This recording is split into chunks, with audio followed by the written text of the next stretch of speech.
try to talk loud enough so everybody can hear me, but if not, I think the microphone's here, or raise your hand, I can speak louder. But I was tasked with trying to, I guess, figure out how can you generate income in retirement, because for most of you that are still working, you're like a lot of people in the world that enough income comes through the household that you are able to pay all your bills and don't really have to think about, what potential ways am I going to replace that lost income when I do retire. So we want to take a step back first though and actually start with how much income do I want or need in retirement. So I'm going to ask a question. You don't have to participate, but feel free to if you want. Has anybody here in the past couple months been doing any form of budget or tracking expenses by a show of hands? All right, I'm glad Logan raised his hand there. That's a leading by example.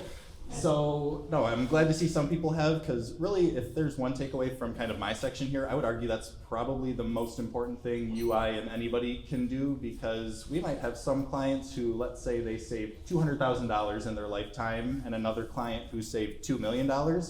If I told you that, you'd probably tell me, well, the $2 million client has to be doing much better than the $200,000 client.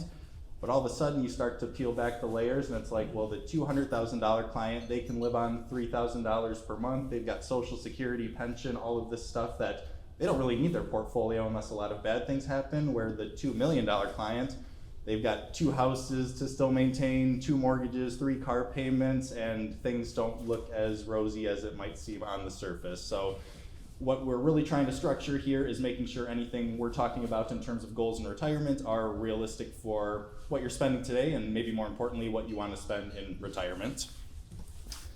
And a lot of that is not perfect, because just because you're spending a certain dollar amount today does not mean that is going to be the exact same dollar amount in retirement. Your lifestyle is really going to predicate how that all looks, because we might have some people who say, I never got to take those cruises, those trips, those vacations, and now I finally have the time and I'm still healthy enough to do it. We need to factor in those costs, right? Or maybe I'm gonna buy that place in Florida that I never had the opportunity to. So it's not a perfect one-for-one scenario, but at least if you can start figuring out where spending's at today, we've got a much better feel about what changes you might want in retirement and how to account for that.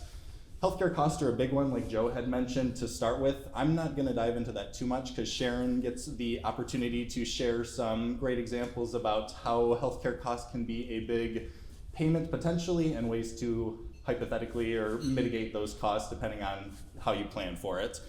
Housing decisions are definitely a big one. I've kind of touched on it. Do I still have a mortgage that I need to account for? Am I going to downsize to potentially help with costs? Or maybe, man, I've got kids that haven't moved out yet and I still need to keep a place big enough for them.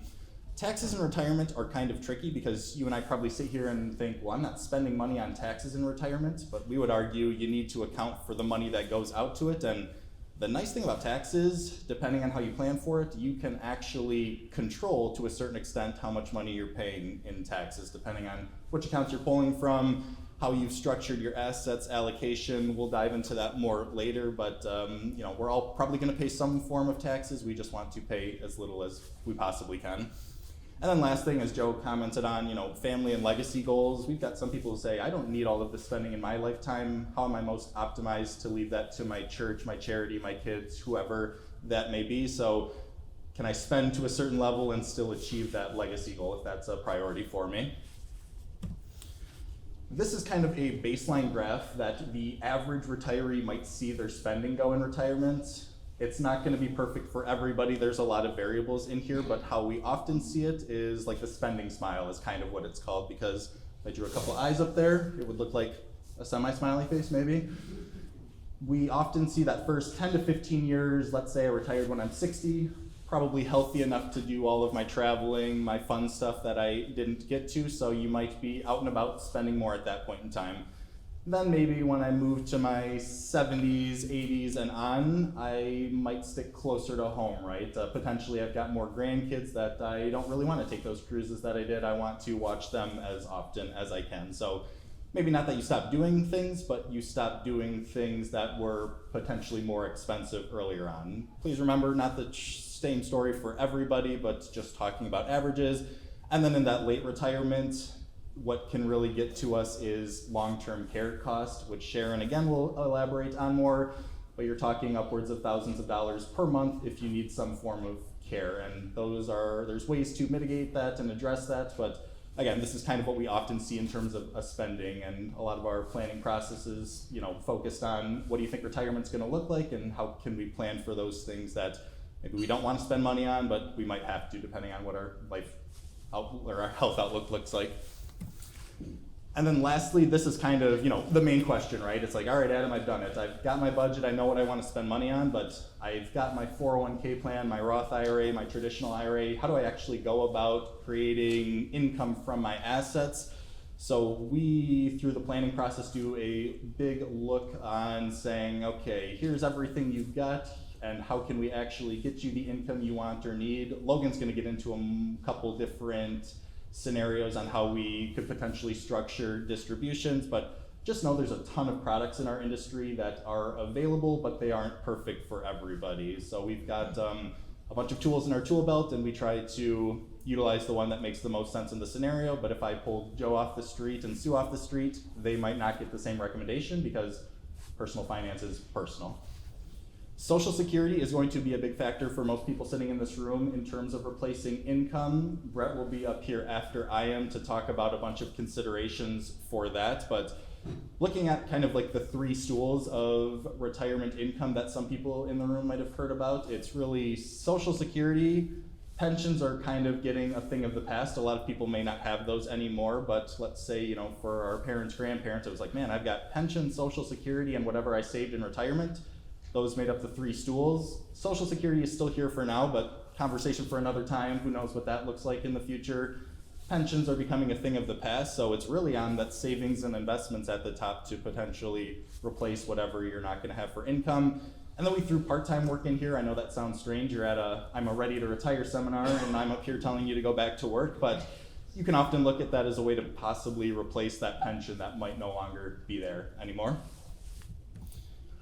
And we always like to make a note on tax considerations. As I indicated earlier on, it's kind of some control in, and I've just got a couple different points up here that more ideas and food for thought, like capital gains.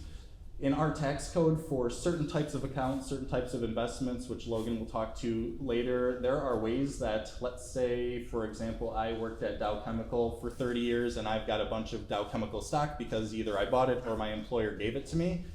There are ways you can actually sell a significant portion of that depending on holding period accounts requirements and actually realize minimal tax implications.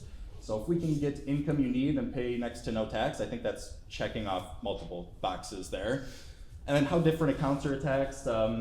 We try to make sure that not just your asset allocation is in line, but actually like your asset location, which type of accounts am I holding certain investments in to really, diversification to enhance after-tax returns. Because if I made 10%, but I have to pay 5% in taxes, you made 5% after tax, right? But if you made 7% and only have to pay 1% in taxes, you actually made more after the fact. So considerations to go into a lot of this stuff, super high level here, but yeah, we really, when we're building plans, we're looking at how everything plugs in together to make sure that at the end of the day, I feel comfortable that I can spend not just today and tomorrow, but for the next 30 plus years.